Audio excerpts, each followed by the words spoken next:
Kita akan kembali bergabung dengan Wahyu Wiwoho untuk membahas fakta-fakta mengenai istilah people power. Silakan Wahyu.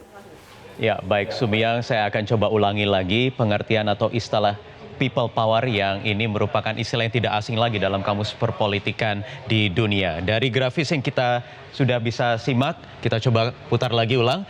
Istilah politik penggulingan kekuasaan presiden secara paksa melalui aksi demonstrasi rakyat. Jadi sejatinya memang people power adalah upaya inkonstitusional, namun akan bisa dianggap sah secara konstitusi ketika berhasil menggulingkan pemerintahan yang sah seperti yang pernah terjadi di Indonesia pada 98 atau mungkin di negara tetangga kita di Filipina pada medio 80-an. Tetapi jika upaya ini gagal, maka akan dianggap sebagai suatu kudeta yang kemudian berujung pada diprosesnya para tokoh-tokoh politik ataupun intelektual yang berada di belakangnya secara hukum.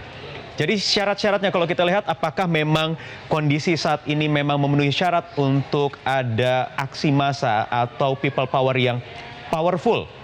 Sepertinya tidak, karena kalau kita berkaca ke kasus 98 ada pemicu krisis ekonomi, kemudian krisis moneter, kemudian juga ada korupsi, kolusi dan nepotisme yang begitu masif, di mana tanda-tanda itu saat ini tidak tampak semasif pada masa lalu. Pertanyaannya kemudian, bisakah aksi massa ini digunakan untuk mengubah hasil pemilu?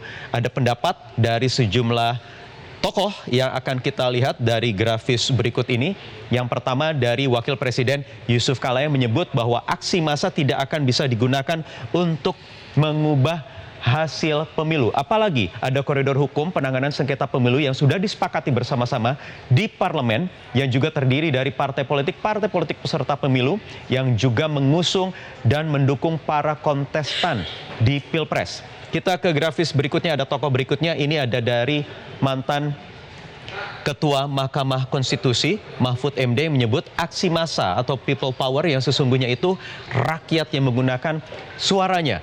Saat pemilu harus diikuti secara ksatria hasilnya, kalau ada masalah juga diselesaikan secara hukum. Jadi memang beberapa waktu lalu ini memang Mahfud MD sempat mengeluarkan atau mengungkapkan bahwa setiap gelaran pemilu pasti ada kecurangan.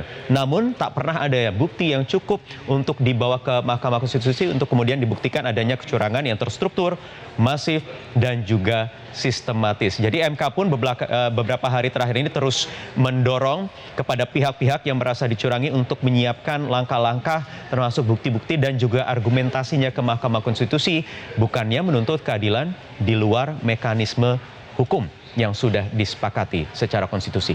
Berikutnya, kita ke tokoh berikutnya, ada Ketua Umum PP Muhammadiyah Haidar Nasir yang mengatakan bahwa kami mengajak kepada semua warga negara untuk berpijak pada hukum dan konstitusi. Semua pihak harus menghormati apa yang sudah diputuskan oleh KPU. Kalau kita melihat sebenarnya sikap menghormati dan mengakui profesionalitas penyelenggara pemilu itu sudah ditunjukkan secara langsung oleh semua kontestan ketika deklarasi pemilu damai, ketika awal pemilu kampanye dimulai pada September 2018 lalu, bahkan jauh lebih awal lagi sejak semua kontestan mendaftar diri ke KPU. Jadi jangan hanya di awal mengakui, kemudian di belakang tidak mengakui. Itu agak rancu, agak aneh sebenarnya.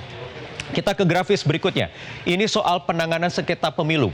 Ada sengketa perselisihan hasil pemilihan umum atau PHPU yang dapat diajukan ke lembaga Mahkamah Konstitusi. Ini sesuai dengan pasal 24C ayat 1 Undang-Undang Dasar 1945 yang ditegaskan kembali dalam pasal 10 ayat 1 huruf A sampai dengan D Undang-Undang 2024 nomor 24 tahun 2003. Jadi MK punya waktu 15 hari nanti ketika KPU sudah mengumumkan hasil pemilu, kemudian ditunggu sampai 3 hari, sampai tanggal 28 Mei, ketika nanti ada laporan yang masuk atau pengaduan yang masuk terkait sengketa pemilu, nanti baru akan diproses pada pertengahan Juni 2019 dan MK punya waktu untuk menguji semua bukti-bukti yang dihadirkan, kemudian juga saksi-saksi selama 15 hari.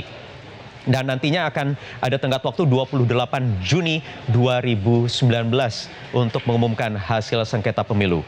Kita ke grafis selanjutnya. Kalau bicara soal people power, artinya suhu politik memang sedang memanas dan dalam kondisi ini seperti ini ada saja pihak-pihak yang memanfaatkannya. Seperti yang diungkap oleh Polri dengan membongkar rencana teror, karena ini ada Densus 88 yang telah menangkap 29 terduga teroris terkait rencana serangan bom pada 22 Mei 2019. Kita tahu sejak Januari tahun ini, polisi setidaknya telah menangkap ada 69 orang terduga teroris, 8 diantaranya tewas akibat melawan saat akan ditangkap oleh petugas. Pekan ini saja ada 20 hingga 30 teroris yang kembali tertangkap.